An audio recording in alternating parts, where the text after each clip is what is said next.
welcome to the New Schools podcast. Oh, where to start with Matt Beaudreau. 3 Acton campuses in California.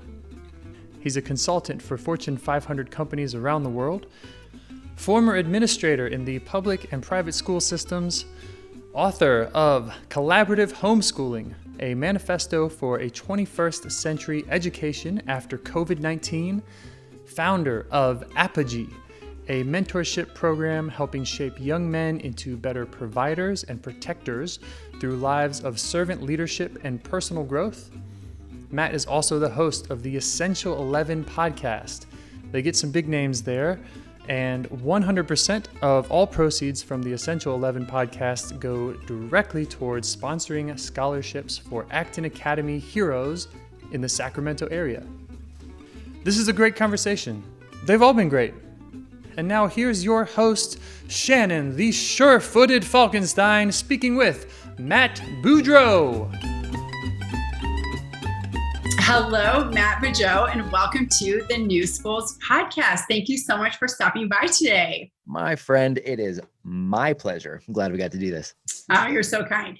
Cool. So I always kick it off with the question, what is your favorite thing about working with young learners? Oh my goodness gracious. That could be a huge list. If I've got to pick my favorite thing, it is the curiosity is still there. You know, I that's the most frustrating thing. So I've gotten to live these 2 lives where I get to help all of these young heroes all the time. And even before opening Acton's, right? The schools that I was in, you get to help all these young heroes. And it's amazing to watch all this curiosity. And then my other life has been traveling around the world and speaking with adults and, you know, in Fortune 500 companies, right? And the most frustrating thing there is that, well, us as adults, we've got it all figured out, you know, and that's so frustrating. We kill that curiosity. And then that, you know, I think ends up being the genesis of so many issues because it's like, no, I'm right. No, I'm right. And then we have a hard time, you know, conversing and truly listening to another. And having those young heroes, man, the curiosity is still there. And when that is alive, you can the energy is just different. The love is magnified. The, you know, the camaraderie is magnified. The openness to what's possible is magnified. And I think that's probably my favorite part. Oh, thank you so much. Yeah, I agree. I experienced that also. Yeah. So tell us a little bit about your story. From what I understand, you used to actually be a principal, like you were in traditional public I like to say conventional, not traditional, but yeah. in a public school. And then, you know, now you have 1, 2, 3 Actons going on in California. So tell us about like kind of your origin story and what transformed you. Yeah. So, I've gotten to see, you know, I'm very thankful for my kind of unique experience in being, you know, I actually started out in higher ed. So I was at Stanford University for quite a while, working there, working in all aspects, all facets of the university, did some time in admissions and got to work with all the different departments everywhere. So I really got to kind of see the inside and outs of a pretty well-established, you know, university and all the good that comes with that, as well as all the things that, you know, aren't as good as you would hope.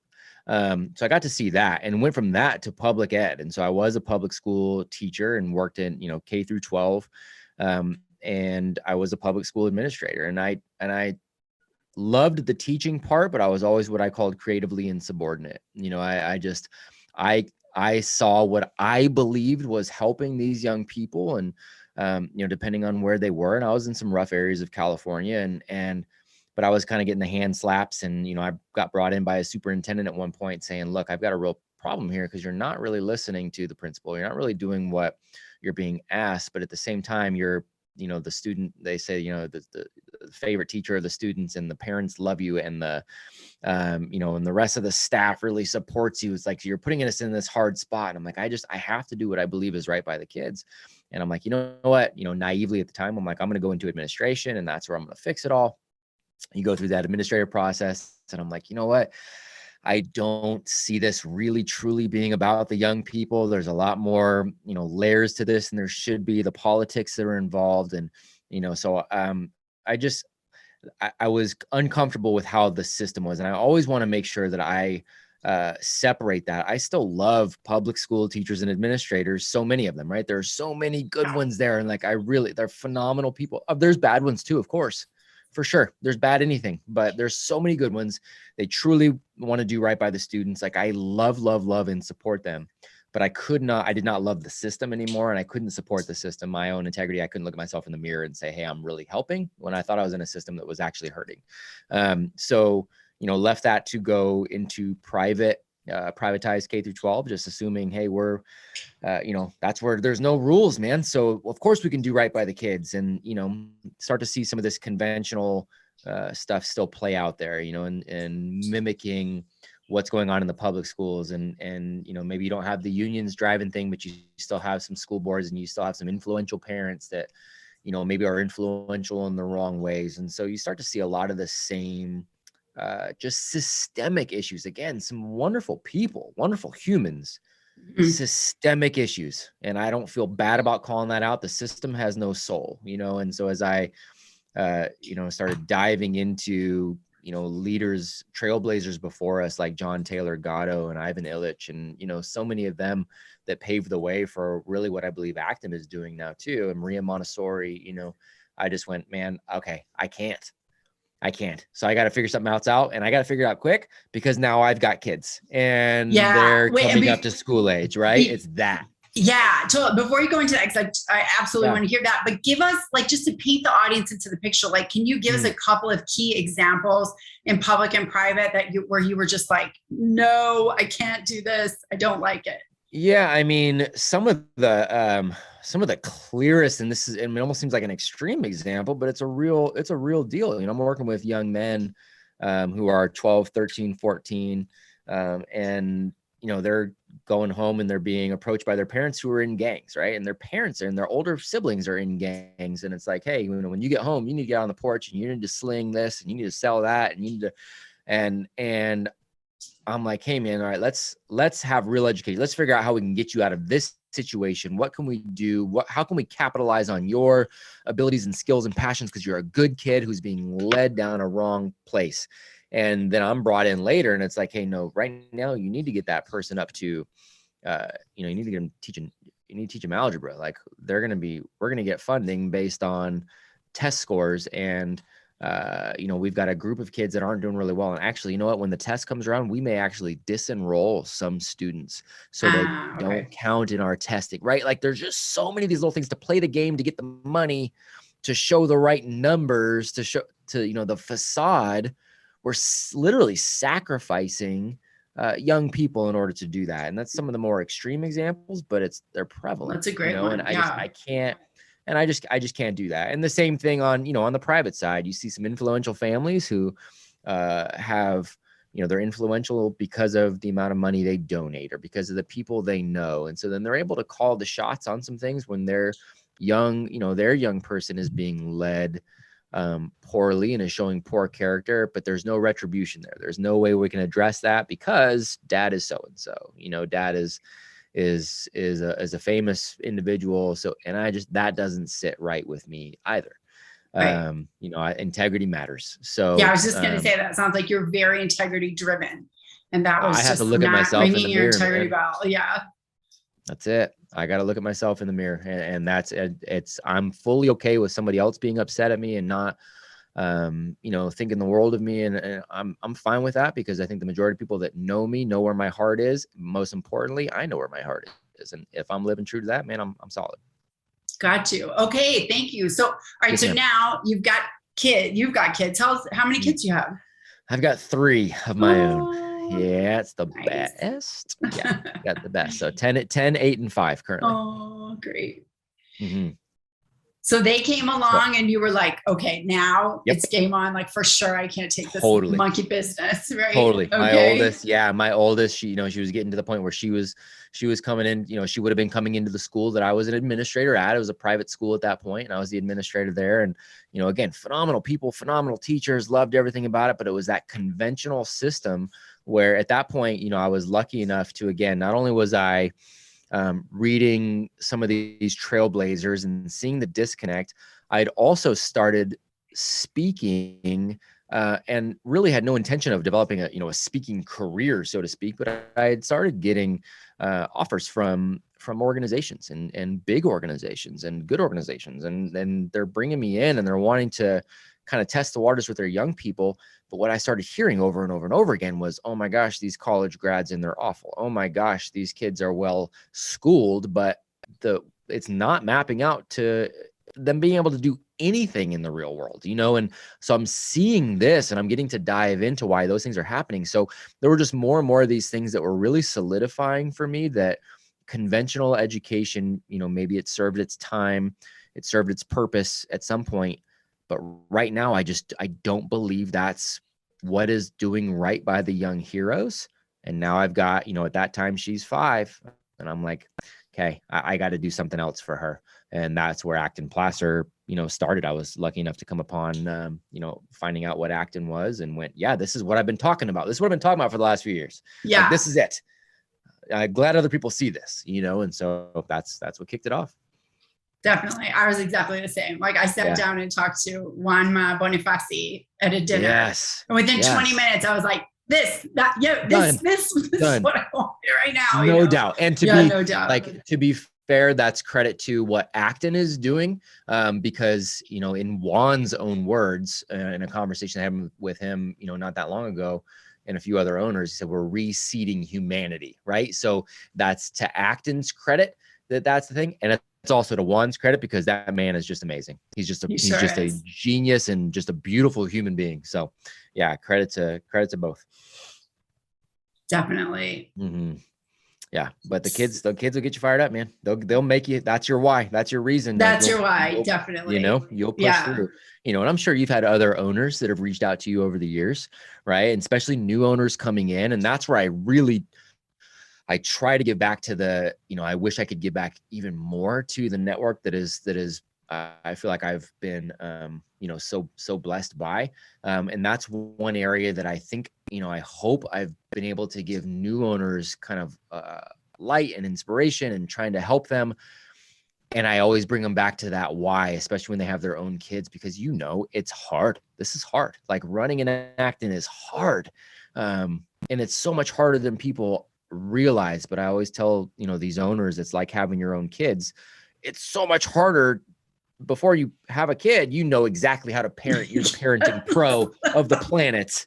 Right. And then you have your kids and you're like, oh my gosh, I know nothing. I'm blowing it every day. It's so much harder than I thought, but oh my gosh, it is so much better than I could have realized, and I think running an Acton is that way. So if I can give new owners that perspective going in, like it's just like having another kid, but it's worth it. Go, then hopefully I can help in that regard. So. Well, you definitely do. You're a big, you're kind of I'm not going to call you the heart of Acton, but you're more of maybe the liver. Like you're oh, dude, I'll take it. I'll take it. Keep us really, I don't know. It goes back to, I think, your integrity and your energy and your vocalness. And I think, you're extremely, extremely inspiring to all of us. I appreciate that. I appreciate it very much. Cause I know that's, that's not always everybody. Juan's the heart. Dude, Juan, I will go with that 10 times out of 10 between him and Laura. Yes, Laura. The two of them, sure. It's just the best people in this network. And even I just pinch myself that I even get to be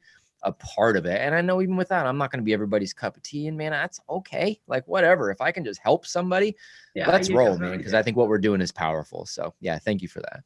I'll be the liver. That's a Spanish phrase. So let's say you are that parent who we all were, where you're feeling this disillusionment and you're like, what's going on? I'm not really sure my child is going to be prepared for the future. I don't like what's happening now. My son was coming home, just listless and bored and exhausted. And I was like, what is happening? I want you to love, you've always loved learning. And now you're coming home from school and it's you're falling apart, And so I said, pull him, we can't do this. Exactly. I wanted to re-spark the curiosity and everything. So if you're a parent who is frustrated, but you work full time and you've got to do the dishes and the laundry and all that kind of stuff. And you're like, I cannot handle like changing my entire world right now. What would be kind of your advice to that regular parent who is frustrated and disillusioned and wants to do something different? It's so hard because, I mean, again, we're parents, right? So we get it. Like we get like, oh my gosh, disrupting everything, right? And this is where I start to make people upset, is because I go, I don't care. You need to do it, right? Like if you're having those thoughts, and this is, again, I had to learn this the hard. So I'm not saying anything that I didn't do. I was learning this the hard way, going to work every day and having these thoughts of, oh my gosh, I am not really doing right by these young people. Oh my gosh, I'm not going to be doing right by my own children. It was not easy to then go, oh, okay, well then for the next 5 years, here's what I'll do. I'll travel the world and never be home because I've got to try to do one job to support my family. And then when I am home, I'm going to launch a school so that my kids can go to a place that I believe in. Like, there's nothing easy about that. And I joke about it now, but the reality is I'm going on probably close to 6 years without having a single full day off where I didn't do any work associated with what we're building, right? Like that is the one thing, I'll take the liver, metaphor any day, because it's not that I'm not, maybe I am a psychopath. I will outwork everybody in this network because I believe so wholeheartedly in the mission that I want for my kids first, and then these young people, right? So I would tell parents, listen to that inner voice that's telling you that. Don't buy into the, well, you know what? I went to conventional school. I turned out fine. I hate that argument. Yeah. First of all, I don't want fine for my kids. I want them to be able to create a magical world for themselves, right? And to live this amazing story. I don't want fine. And I would argue that anybody, and I came out of public school too, and, I turned out fine, but I can tell you all the ways that maybe I turned out fine in spite of, not because of, we get sucked into making decisions in parenting based on obviously if it's going to be too hard or not.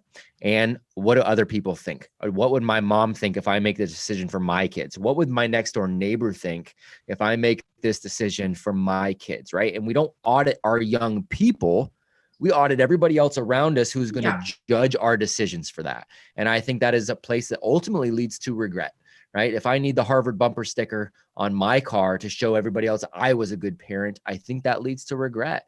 And so, I always tell parents, listen to that and take the short-term hard choice for the long-term benefit of the young hero you are charged with raising. I say, suck it up, but I'm glad to help. Right. Suck it up, but how can we help? Suck it up, but you're an example. Like, you're doing it. Suck it up, but here we go. And you don't have to start a school to do it. Great. You're working full time. I understand. We just hosted last week. There's a massive push to pull out of, public schools, particularly here in where I am in California.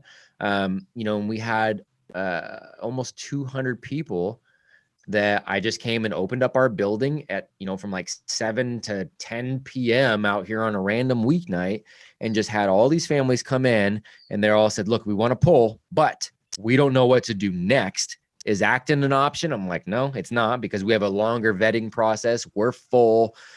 So that's not, but how can I still help you? Can I help you form pods to work together? Can I help you figure out your scheduling for your family so that your hero can still homeschool? Can we figure out there are people who are willing to help, not sell you anything, just help you with that. And so reach out to those people and work through ideas. There are answers, and everybody's a little different, but there's answers, man. But people give themselves excuses and give themselves out, and it's to the detriment of their kids. Yeah, I love that you said that. It's like, it makes me think, and a lot of times I've had to draw on this, is Brene Brown's book, Braving the Wilderness, saying like, you have to be willing to stand up alone in the wilderness and say, I'm going to do something different, and risk belonging. And sometimes it is your mom. Sometimes it is your sister, your neighbor, that's like, what are you? That's so weird that you're doing that with school. Like, what's wrong with your kid? Like, what about prom? Like, what about, you know? And so that, of course, like, I think every Acton owner and family and anyone who's made a radically different educational choice for their kids has had to brave that wilderness. So true. You know? And so true. Yeah. And tell me personally, you're telling me this, that you don't have days off and that you work so hard and you travel and you also are willing to help people really late at night. How do you sustain that level of performance over time? Do you feel, you don't feel, you feel like burned out? It's a lot of coffee. I'll tell you the part that burns me out the most is the travel. Like that is for sure the part. The planes that beats me up in the different time zones, and then coming right back and having 3, 4, 5 days in 3, 4, 5 different states, then coming back and going straight to work here. Like that was tough. So I did work on a way to be able to make sure I didn't have to travel as much. I've been able to slow that down. And then it's a multitude of different things. It's definitely not me in a side. I mean, I'm this, I'm on a mission on this. I feel like this is my God-given mission to help as many people as I can in this regard. I feel like that's what I've got to, I know a whole lot about a few things and I just stay right there. Everything else I'm useless. So I want to stay where I'm useful. But it's surrounding yourself with the right folks too. It's first and foremost, none of this would work with my wife if she wasn't on board. Right. And so her and what she took on as far as working with the kids and and things around our home, like that was huge. Having such a supportive partner, massively, helpful. The team here that I have at my campuses, they're so bought into the mission of what we are doing here. Like that's, I can literally leave and be gone for a couple of days working on other things and know that everything is going to be fine. They'll still come to me with issues and things like, hey, here's a fire to put out and you're the one that's got to put out. Of course, but they're so good.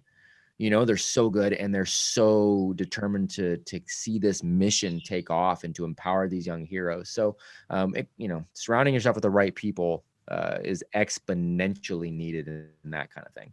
Excellent. Thank you.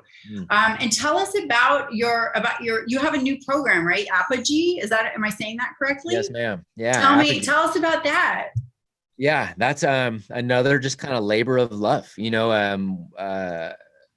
the short story of it is just, I grew up as kind of this as a martial artist, and that was a big part of my life. And, I'm very much in love and enamored by the traditions that many cultures have had of, kind of that transition to the next level, right? Like in martial arts, you're shooting to be that black belt. When you get to be that black belt, you're in this leadership position, but that you're ultimately back at the bottom. It's this never ending quest to get better. And I'm really always fascinated with how that's played out culturally, from men to young men, and kind of that old Spartan agoge sort of thing. And the young men go through these trials, and then the older men, will bring them along and declare them, now you are a man, and they bring them into this tribe. Like I'm fascinated by that. And I think that we've done our young men a disservice by really eliminating kind of those rites of passage in our country. And this isn't to discount the rites of passage for women. I'm just not a woman. I'm a man. Yeah. And so I understand, right? So for me, it was like, oof, gosh, I really would love to develop something that kind of has those rites of passage, and found another gentleman that I think is a high integrity individual. That was, it's a pretty well-known guy, and just said, hey, what if we put together something that just allows for kind of these rites of passage and really pushes these young men to be leaders of others, and really high character, high integrity, strong work ethic sort of guys. And so, we're still, we're 9 months in, and we're still figuring out where we want to go with it. I mean, I think it's a phenomenal program, but we still like, ooh, okay, we kind of want to expand here, so we're kind of seeing where that goes, but it's a really cool program of good men pouring into young men. I love that. That reminds me, that's kind of why, I think it was either Blake Bowles or Aaron Eden that helped me rethink about the words traditional and conventional. And so I changed saying, instead of traditional, I say conventional about modern schooling, because traditional is more like the old, like indigenous times where the men taught the boy, like, come on, we're going fishing. You know, this is how you cut the fish. This is how you throw the thing. This is how you read the clouds, right? It's like taking the men out. And then the women, of course, were doing the same thing. Like, this is how you beat the laundry on the rock. And this is how you take care of the baby. And this is how you find the tubers. You know, I'm an anthropologist. So, so it sounds really similar to that. Mm-hmm. Yeah. And that's a great delineation too on traditional, because, you know, when people come back and say, God, this is Acton is a really unconventional way to do school. I'm like, yep, it is. It's really non-traditional. I'm like, well, actually, no, it's actually very traditional in the way we do it. It's really how learning has always looked, you know, really the conventional schooling that you see in public school and many of our private schools, that's really kind of this new 100-year or so experiment, and it's not turning out well. So it's like a factory. Back to the roots of humanity, you know, so to speak, on that. So I love that delineation. Yeah. So tell me about that program. Is it all in person? Does it have to be in person? I wish it was, but the benefit of it not being in person is that we've got young men from all over the world. We have young men in Dubai and India and Africa and Canada and Germany and Sweden and, you know, of course, here in the US. And we got young men from all over the place. So the way we have it mapped out right now, it's a year-long program. Every month, you've got a different project that you take on. You've got a different challenge that you take on. A lot of these are service-based, but a lot of these are also just challenging the individual to kind of go against the grain in society and do some things that would be kind of considered tough, you know, and inconvenient sometimes. So you got a project, you have a challenge, you have 20 workouts that we give you for the month. And then you have a specific reading that you take on for that month. And then what we do is every Friday, so we'll start a new squad every month. So one group started in January, they got to February and they started taking on the month 2 project, challenge, book, workouts, and a new squad came in to do month 1. Right. And then they move along. And so then you got a squad doing month 1, month 2, month 3. Right. And so now we've got, 8 squads and all at different parts of the program pushing themselves through. Every Friday, all the young men come together. We do it virtually. And we'll come together for 3 hours. If you can't make that call, we record it. We send it out to everybody afterwards.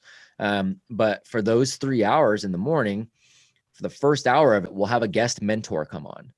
And so that guest mentor, we've had, professional athletes, we've had actors, we've had CEOs.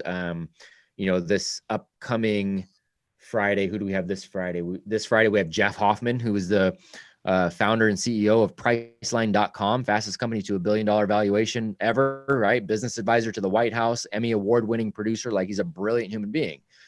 He's going to come on for an hour, share a little bit about his story, and then just take any and every question from these young men. Wow. Who, normally it's $50,000 to have Jeff Hoffman talk for an hour, and he's just given his time for these young guys to pick his brain. Like, it's ridiculous. We'll have military leaders. We've had a bunch of Navy SEALs. We've had, and these young men are just getting to be, just have all this wisdom just thrown at them by these guys who've come before them. And then we take the next couple hours of that conversation. We'll go through and have a Socratic conversation about something that's going on in the world. We'll dive into what they've highlighted in their various readings and take on, and highlight progress they've made, challenges they've had, victories they've had, and, just kind of camaraderie for those few hours. So it's amazing, man. That's so cool. And so this is additional to school.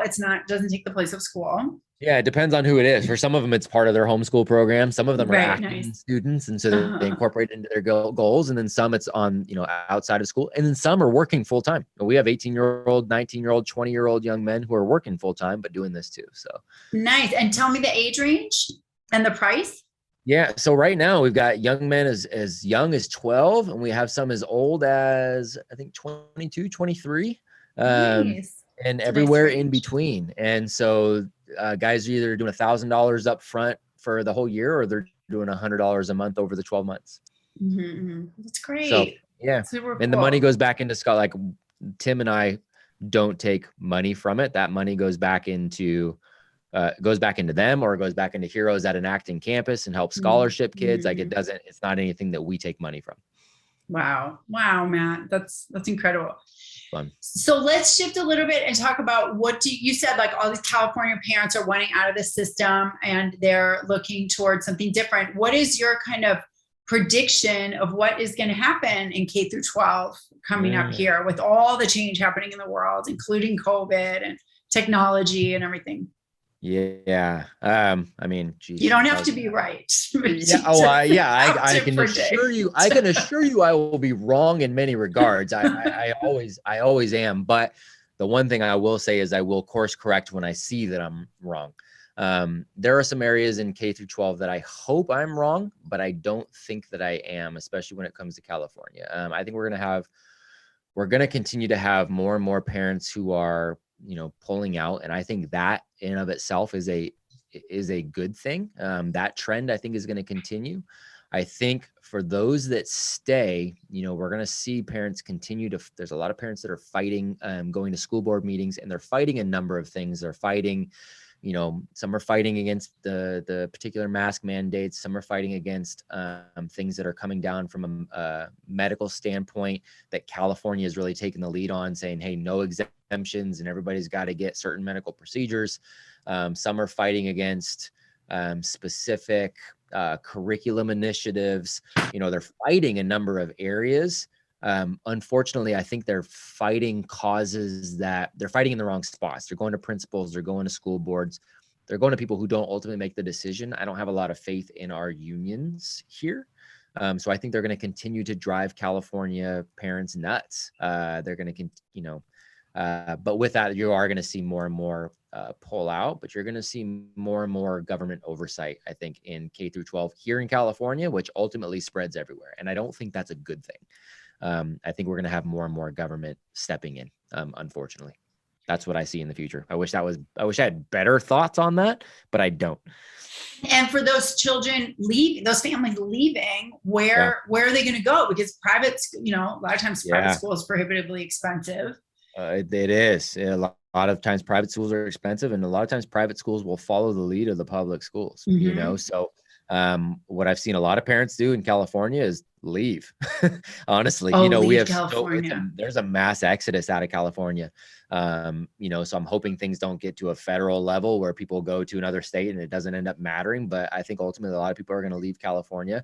But I think we're going to see the rise of a lot of the kind of these homeschool pods. I think are going to be kind of the interim that I think a lot of people are waiting to see how things map out. Like they're going, hey, let's make these a short-term solution is these homeschool pods will band together and kind of organize our schedules so that one parent can come in, one parent. But I also think parents are going to get frustrated with not understanding how to actually make that fully functional and beneficial.